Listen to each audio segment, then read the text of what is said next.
সিলেটের জাফলংয়ে বন্যার প্রভাবে পর্যটক কমে গেছে। সিলেট থেকে আমাদের প্রতিনিধি মোহাম্মদ বেলাল হোসেন। সাম্প্রতিক বন্যার প্রভাবে সিলেটের অন্যতম জনপ্রিয় পর্যটন কেন্দ্র জাফলং এলাকায় পর্যটকের সংখ্যা উল্লেখযোগ্যভাবে কমে গেছে। টানা বৃষ্টিপাত ও উজান থেকে নেমে আসা পানিতে এলাকা প্লাবিত হওয়ায় স্বাভাবিক জনজীবনের পাশাপাশি পর্যটন কার্যক্রমও ব্যাহত হচ্ছে।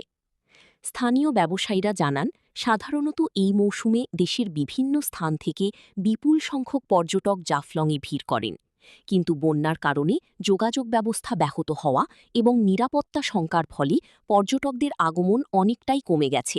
এতে হোটেল, রেস্টুরেন্ট ও পরিবহন খাতের সঙ্গে জড়িতদের আয় কমে যাওয়ায় তারা আর্থিক ক্ষতির মুখে পড়েছেন।